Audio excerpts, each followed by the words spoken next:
Bonjour, bienvenue au sein de la rédaction Aliancy. Alors, certains connaissent déjà les émissions Inspiration. Aliancy Aspiration, c'est une émission qui porte l'ambition de décrypter d'un jeu de la transformation. Alors, transformation, transformateur, c'est un terme qui nous tient à cœur aujourd'hui parce que derrière ce mot transformateur, ce sont des femmes, des hommes qui ont pris pleinement conscience des enjeux du numérique aujourd'hui et qui ont décidé de relever les manches et de porter ces enjeux au sein de leur organisation. Ces transformateurs, ils ont, je l'ai dit, une incroyable capacité à appréhender les enjeux humains et technologiques. Ils ont une formidable ouverture, ils ne sont pas emplis de certitude, ils ont envie de jouer le jeu des débats. 4 d'entre eux ont accepté d'être avec nous ce soir. François Gonzi, EDF, Christophe Salomon, également EDF, Hélène Chinal, Gilles Lévesque, Hélène Chinal de Capgemini, Gilles Lévesque d'ADP. Et pour animer tous ces débats avec nous, un partenaire, Anthony Siro. Anthony, tu es patron en France de VMware, la technologie, tu as les deux pieds dedans, je crois. Alors oui, effectivement, chez VMware, on est un fournisseur de briques technologiques, donc ça va de la virtualisation de serveurs, en passant par le réseau et surtout maintenant le multi-cloud. Donc moi, ce qui m'intéresse ce soir, c'est vraiment de comprendre chez les clients comment ils font ce lien entre ces briques technologiques et les métiers. Donc je pense qu'on va en savoir plus juste après ce soir.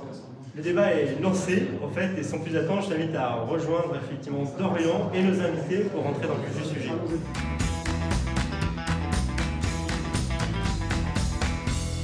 Nous avons la chance ce soir d'avoir 3 entreprises qui ont accepté de jouer le jeu du témoignage autour des 2 séquences d'interview de cette émission. EDF, ADP et Capgemini qui répondront à nos questions et à nos différentes demandes. Et je vais directement rentrer dans le vif du sujet en me tournant vers Christophe Salomon, donc DSI groupe d'EDF, pour poser cette question qui est un peu globale sur la façon dont est pilotée la transformation numérique chez EDF aujourd'hui et surtout le point qu'ont les projets technologiques portés par la DSI dans cette transformation. Alors, moi je rejoins le groupe EDF, il y a maintenant le groupe, les dirigeants du groupe ont pris un certain nombre de décisions en termes d'organisation, en particulier la première est finalement de maintenir un schéma dans lequel la DSI, qui est une entité de quelques dizaines de personnes, se retrouve en fait animé fonctionnellement un grand gros opérateur IT qui lui pèse à peu près 2000 personnes et puis un certain nombre de DSI dans les différents métiers du groupe et dans les filiales. Je n'ai pas d'autorité hiérarchique sur l'intégralité de cette filière qui représente à peu près 5200 personnes dans le groupe. Par contre, j'ai une autorité fonctionnelle et la légitimité finalement du DSI groupe vient du nombre de casquettes qu'on lui a collées. On lui a collé celle de la DSI et finalement du fait que, in fine, le DSI doit fonctionner, mais on lui a collé aussi celle de la transformation numérique, je vais y revenir, celle de la cybersécurité, celle de l'informatique et liberté. Et ce qui me semble intéressant dans ce cumul de casquettes, c'est le compromis finalement qu'in fine, il faut arriver à faire, notamment en termes de construction budgétaire, parce que c'est facile de s'installer de manière dogmatique dans chacune de ces casquettes, c'est plus complexe d'arriver in fine à faire un système qui marche, mais qui se transforme, et qui est sûr, et qui ne perd pas les données des personnels. Voilà, c'était ça qui était intéressant dans ce parti qui a été pris par les dirigeants du groupe. Ensuite, en termes de transformation numérique, pour nous, la transformation numérique, c'est avant tout une considération métier. C'est les métiers qui portent les initiatives. François l'a parfaitement illustré dans le domaine du commerce, c'est aussi vrai dans le domaine de la production, c'est vrai dans les différentes filiales. Et finalement, mon rôle est d'animer cette communauté finalement de personnes du numérique et de donner un sens au niveau du groupe, d'être capable de consolider une vision groupe, d'être capable de porter finalement la feuille de route que j'évoquais tout à l'heure sur ces différents axes et de montrer comment elle progresse, et plus particulièrement dans le domaine de l'interne, puisque finalement l'interne n'appartient à personne, l'animation des salariés, des 160 000 personnes, et finalement on a un rôle un peu plus fort, notamment aussi en direction, sur ce créneau-là particulièrement. Voilà, on est des facilitateurs et on laisse beaucoup la main au métier, et au niveau du groupe on consolide, on mutualise et on diffuse. Merci. De ce côté-là, on a eu aussi, je pense, la possibilité d'avoir des exemples sur les transformations que ça implique dans une branche spécifique. Anthony? Alors, effectivement, François, Christophe indiquait donc des changements organisationnels forts. Au niveau des processus de l'entreprise, est-ce que vous avez des exemples, vu des choses qui se sont passées liées à ces changements peut-être même culturels? Alors, on va le faire. Je vais dire quelque chose d'assez bateau, en fait, que tout le monde peut raconter. C'est que pour faire de l'intégration technologique, parce que c'est un des savoir-faire d'EDF, on a un énorme consommateur de technologie, on l'intègre sans arrêt dans nos process depuis la nuit des temps, c'est vraiment un truc savoir-faire. Pour faire ça, on n'a pas trouvé mieux qu'une méthode très simple. Il faut essayer, voir si ça marche, voir si ça fait un sens business, voir comment ça s'intègre finalement dans les équipes, les opérations, comment c'est pris en main par nos employés. Certains qui connaissent la technologie, certains qui ne la connaissent pas. Et puis ensuite, une fois qu'on a fait 10 essais, on sélectionne 2 trucs qui sont en prometteur et on passe à l'échelle. Ça, c'est assez bateau. Ça a l'air d'un basique, mais c'est dur à faire. Parce que pour le faire, il faut lever tout un tas de verrous au fur et à mesure.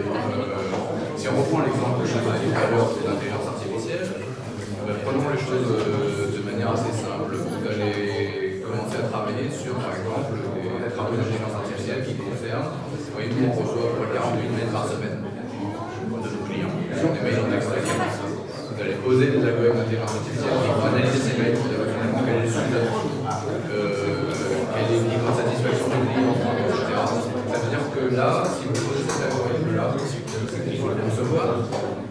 Il faut savoir quelle est la bonne technologie qui vous donne le meilleur résultat, et surtout il faut l'intégrer dans le process de traitement des mails. Donc, les 48 mails qui arrivent, à peu près 1000 conseillers derrière qui sont à un moment dans leur journée appelés à répondre aux mails. C'est une activité industrielle. Donc vous allez tester sur comment ça s'organise. Vous allez petit à petit mesurer les résultats pendant 6 mois, on va dire, pour voir si c'est prometteur, et prometteur ou pas, suivant les cas, passer à l'échelle, généraliser. Et ça veut dire que vous avez autant un sujet d'intégration SI, qui n'est pas facile dans le cas présent, qu'une intégration dans les process, la prise en main, et pour finir, je voudrais insister là-dessus, aussi qu'un changement progressif de certains métiers.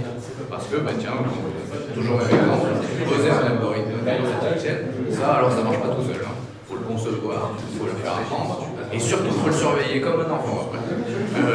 C'est vraiment ça, sinon ça dérive. C'est un bébé en fait. Ah oui, c'est exactement ça. C'est exactement ça, c'est un bébé, ça se dresse, comme je dis. Il y a des dresseurs d'intelligence artificielle, il y a des surveillants.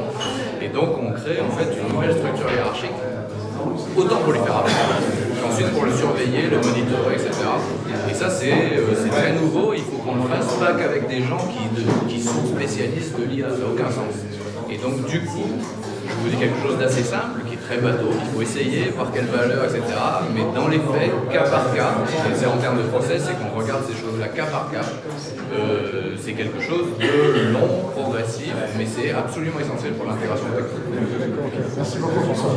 Effectivement, on est dans une entreprise à discuter de ce sujet-là, et donc je vais poser dans un premier temps la même question que ce qui a été évoqué au départ.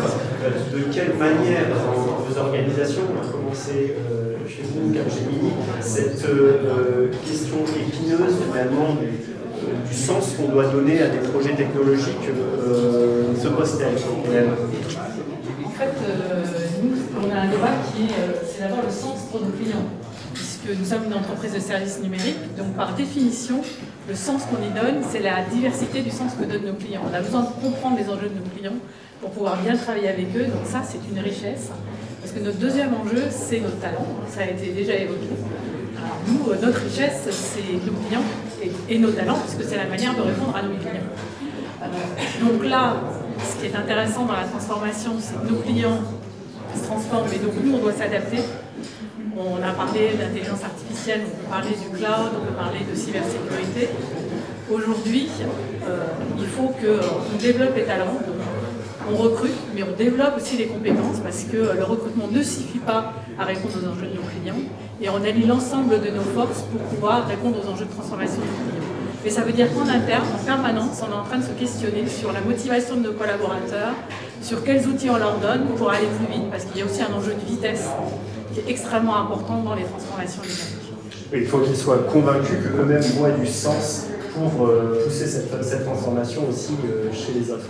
Chez ADP, la question se pose sans doute différemment, mais comment voyez-vous cet enjeu de sens? Quelles questions se posent au niveau de votre organisation aujourd'hui?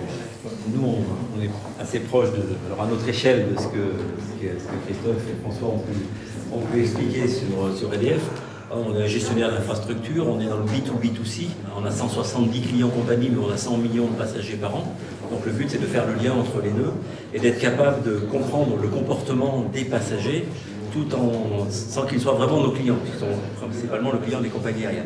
Donc on a tout un enjeu autour de la donnée, autour de la captation de données, autour de la captation des flux, pour améliorer l'expérience client. Nous avons développé un plan de transformation numérique qui est centré sur le client, mais qui s'appuie également, bien évidemment, sur les technologies, et notamment la donnée. Ce qui est intéressant de noter, c'est que la technologie qui était pendant... Alors, j'ai quelques cheveux blancs par rapport à un peu d'ancienneté dans le domaine, mais il y a quelques années, la technologie était plutôt quelque chose d'austère, un peu back-office. Elle remonte maintenant sur le dessus de la pile. Maintenant, dans les DSI, comme l'a dit Christophe, on parle bien sûr innovation, bien sûr agilité, mais on parle robustesse, on parle cohérence, on parle intégrité. Les infrastructures sont sur le dessus de la pile. Aujourd'hui, vous ne pouvez pas imaginer faire une transformation numérique sans avoir des technologies et des infrastructures IT qui soient au niveau capacitaire. Alors après que vous les fassiez vous-même, vous appuyez sur des technologies de type cloud ou autre, c'est le choix de chacun, mais la technologie est revenue comme un élément critique de la transformation numérique. On voit la différence selon l'activité des entreprises, malgré tout un champ commun de préoccupation, et aussi selon les personnes qui transforment, qui poussent ces sujets-là au sein de l'entreprise. Anthony, je ne sais pas si ça t'évoque des sujets, justement, d'avoir quelques exemples supplémentaires que tu aimerais peut-être. Alors, effectivement, moi, Gilles, vous indiquiez, en tant que directeur informatique d'ADP, vous êtes percuté par toutes ces technologies. J'aurais voulu savoir concrètement ce que vous changez au quotidien, en fait, par rapport à cette vague. Alors, ce qu'on change, déjà, c'est peut-être une bonne nouvelle pour les fournisseurs. La demande est très supérieure à la capacité à faire. Donc, la capacité à faire, qu'elle soit la capacité à faire des équipes IT ou des équipes systèmes d'information ou des métiers, ou même de l'écosystème, puisqu'on est quand même plutôt dans une guerre des talents où on cherche tous à récupérer les meilleurs experts du marché. Donc, il y a cette nécessité d'orchestrer, d'arbitrer, d'optimiser. Donc il y a forcément un travail à faire en proximité avec les métiers. Et au ADP, on a segmenté notre système d'information en 11 domaines, donc 1 et l'IT. Et sur chacun des domaines, on travaille en binôme avec un directeur métier qui a la possibilité d'arbitrer directement les priorités, les budgets, sachant que l'arbitrage, il y a un arbitrage global tous les 6 mois au niveau du COMEX qui donne les grandes directions tactiques et stratégiques et les priorités d'investissement. Capacité à faire d'un point de vue avec les financiers. Donc on travaille, on s'est beaucoup rapproché des métiers pour avoir ces cycles courts de décision et pour pouvoir mettre vraiment en place des méthodes de type agile, de type Lean Startup, qui nous permettent de viser le fameux MVP, on n'a pas toujours rencontré, mais on le cherche, et qui nous permet de beaucoup améliorer l'agilité et surtout d'éviter le gaspillage, puisqu'on est dans un monde où tout est tellement tendu, les attentes sont tellement fortes, que le gaspillage n'est On a également la chance d'avoir quelqu'un qui n'est pas directement à la DSI, à votre niveau, donc qu'est-ce que vous mettez en place, qu'est-ce qui change au quotidien par rapport à ces enjeux, notamment de compétences de la DSI? Si je peux donner 2 exemples, on recrute énormément, même si on développe aussi des compétences à l'intérieur, on va chercher les talents sur le marché et on a réfléchi sur comment garder nos talents dès qu'on les recrute. Donc on s'est posé la question aussi du performance management et comment être plus digital dans la gestion de ce performance management. Donc on avait un process assez classique avec des entretiens d'évaluation, des promotions annuelles, etc., etc. Et en fait on s'est rendu compte que ça ne répondait pas aux attentes et aux aspirations de nos collaborateurs. Donc on a développé une application qui est à leur disposition, qui est une application mobile, qui leur permet finalement de valider leurs compétences au fil du temps, d'aller chercher du feedback, c'est-à-dire qu'il n'y a pas que qui ont cette application. Nous aussi, managers, on a cette application et on répond à leur feedback. Et donc, du coup, on a des promotions avec au rythme du trimestre ou du rythme de l'année. Ça rend les gens responsables de leur parcours et par ailleurs, ça crée une co-construction avec le management qui est complètement différente de celle qu'on a là. Donc ça, c'est un exemple de la manière dont on se transforme pour répondre aux enjeux de talent. Un deuxième exemple que je peux donner, c'est pour onboarder tous les jeunes qu'on recrute. On a développé un endroit qui s'appelle La Ruche, mais qui n'est pas qu'un endroit, avec un encadrement où on fait des projets qui sont soit des projets innovants où on a par exemple identifié un besoin d'un client, on se dit tiens, on va tester une solution, on l'a fait développer par ces équipes, ou des projets qui sont engageants dans la société. Donc pour donner un exemple, on a travaillé avec une association qui voulait développer une application mobile pour lutter contre la violence faite aux femmes, et donc c'est au sein de La Ruche qu'on a aidé cette association à développer cette application. Voilà. Et on a plein d'autres exemples comme ça qui nous permettent finalement de donner du sens aussi à nos collaborateurs quand ils rentrent dans l'entreprise, qui par ailleurs peuvent les intégrer dans la manière dont on construit des projets sans enjeu pour nos clients, puisque parler du droit à l'échec, pour nos clients, on n'a pas tellement le droit à l'échec. C'est entendu effectivement, et je pense qu'il y a pas mal d'entreprises qui peuvent se retrouver dans cette idée de faire monter en hauteur, gagner en vision globale sur le sens qu'ils donnent à leur projet. Je ne voudrais pas avoir le monopole avec Anthony des questions, peut-être par rapport à ce qui s'est dit, si chez EDF, une réaction peut-être de... J'avais juste une question là, avec ce que vous avez dit tout à l'heure côté ADP, c'est quand même pas simple. Vous avez parlé déjà de rythme budgétaire, de gros cailloux technologiques et de petits MVP, etc. etc. Vous avez parlé aussi de clients assez divers, de passagers, les compagnies qui passent par là. Comment vraiment, juste par l'exemple, le process d'intégration de technologie, il est fait au jour le jour? On a commencé comme tout le monde par mettre en place, centraliser l'innovation avec ce qu'on appelle l'Innovation Hub, qui est vraiment un fédérateur de l'ensemble des techniques d'innovation. Donc ça peut être soit regarder les offres des startups, tout ce qui est autour des universités, tout ce qui est autour de la contribution au sens financier à des fonds ou à de l'investissement dans les startups. Donc on a commencé par poser cette pièce-là, de l'incarner, c'est quelque chose de très physique, qui au centre de nos sièges était très physique. Et puis après, on a pris quelques principes. On a commencé effectivement par la relation client. C'est bien l'objet de la transformation numérique, c'est bien centré sur le client. Mais on a aussi pris le principe de dire que cette transformation elle doit être globale, elle doit emmener l'ensemble de l'écosystème. Je crois que Christophe l'a dit, c'est-à-dire que ça ne sert à rien d'essayer d'être hyper pointu sur un domaine si derrière le système de gestion RH en finance il a 15 ans de retard. À un moment donné, ça ne marchera pas. Donc on essaie de faire monter le barissant en disant l'ensemble de l'écosystème.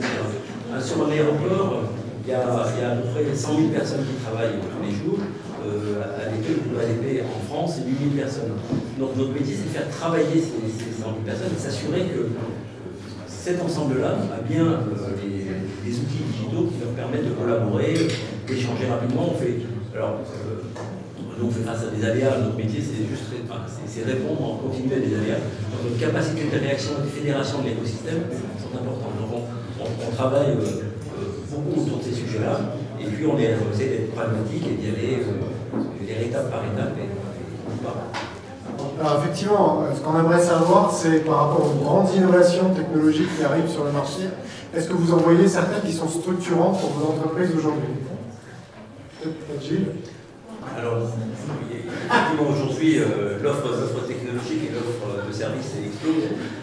Moi, si j'en avais annoncé 3 ou 4, je dirais bien évidemment le cloud public, ça c'est déjà en route.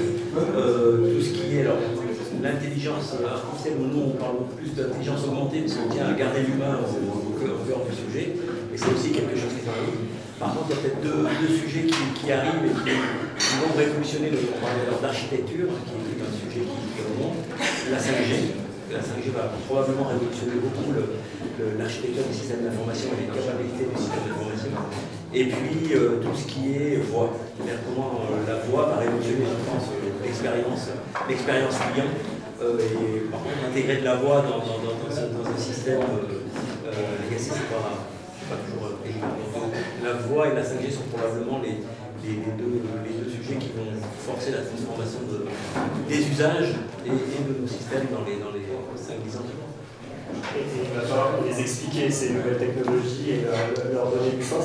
Chez Capgemini, sur la même question, un focus particulier en termes d'attention sur le sens à donner aux futures technologies. Ouais, en fait, ça a été dit, elles sont là, les technologies, elles sont présentes aujourd'hui, donc il faut les transformer, parce qu'on parle beaucoup de l'intelligence artificielle, mais c'est très pervasif comme sujet, donc il y a des nouveaux métiers qui se créent autour de ça. Moi, je dirais qu'on est dans un système très ouvert, qui évolue très vite. Il y a aussi des sujets dont on ne parle jamais, qui sont tous les sujets autour de la sécurité. C'est ouvert, de dire protection aussi.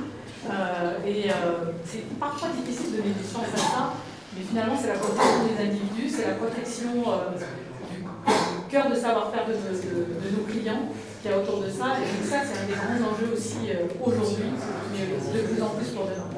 Effectivement, c'est des sujets très technologiques, mais en même temps, qui n'ont jamais été aussi une question culturelle pour nos entreprises. Pas que technologique, hein, aussi humain, parce que finalement, la sécurité, c'est d'abord le but. On a peut-être également chez EDF des points d'attention en termes d'avenir technologique. Oui, alors peut-être en complément de ce que dit JDN, juste une conviction. Enfin, la première déjà chez EDF est un parti pris, et ce n'est pas un parti pris facile pour une entreprise aussi ADN aussi technologique, c'est que finalement la technologie elle va évoluer en dehors de l'entreprise. On ne va pas faire progresser sur ces domaines-là la technologie. Finalement, notre métier va être de transposer la technologie dans nos métiers. Et finalement, on se positionne à cette frontière-là. Ça, c'est le premier parti pris. Le deuxième, c'est que nos architectures informatiques se complexifient à une vitesse folle et qui devient même pour un grand groupe de plus en plus difficile d'imaginer qu'on va continuer à la maîtriser, notamment par les couches basses, l'infrastructure, nous douceurs. Et effectivement, du coup, le cloud public, le cloud de manière générale, mais le cloud public en particulier, devient une espèce d'échappatoire, mais finalement, pendant ce que disait Hélène, confronté à des considérations de sécurité, notamment de sécurité de nos technologies. Là, on a un vrai enjeu. Peut-être qu'on a un terreau d'ailleurs, il y aura quelques-uns, plusieurs, évidemment, qui ont les mêmes préoccupations à la fois de leur maîtrise, où on sent bien qu'on n'aura pas la technologie tout seul, tout en conservant une forme de maîtrise sur notre patrimoine, à faire quelque chose ensemble autour d'une considération de souveraineté dans le cloud, pour le dire publiquement. Et puis après, il y a des technologies qui sont en émergence et qu'on voit parfois comme des menaces, parfois comme des opportunités, comme la blockchain, qui est un vecteur d'intermédiation potentiel, et on s'y prépare, on voit comment finalement on déplace notre rôle, comment on peut avoir occuper un rôle dans un sujet aussi technologique. Et enfin, peut-être de manière plus prospective, autour du quantum computing, qui finalement pourrait, notamment à nouveau lié à la sécurité au de l'achèvement, finalement introduire une vraie disruption, puisque les données qu'on chiffre aujourd'hui en pensant qu'on a confiance dans le fait qu'elles sont chiffrées, donc protégées, ne le seront plus demain. Et donc du coup, voilà, on se prépare aussi de manière très prospective à ce type de technologie. Anthony, on a participé à des débats très intéressants. Qu'est-ce que tu as retenu? Alors clairement, on a vu qu'il fallait mettre le client et les métiers au cœur des préoccupations technologiques. On a aussi vu qu'il y avait beaucoup de briques technologiques à manipuler pour nos clients. Et enfin aussi, pas mal d'espoir avec des nouvelles technologies qui pourraient amener quand même pas mal de disruption aussi dans les projets métiers. Alors, merci Anthony encore d'avoir joué le jeu avec tes équipes. Merci à nos invités d'avoir ouvert les portes de leurs entreprises. Bien évidemment, l'idée c'est qu'on puisse prolonger ce type d'expérience. Si vous-même voulez participer à cette émission, apporter votre témoignage, construire avec nous cette émission comme Anthony a pu le faire, n'hésitez pas.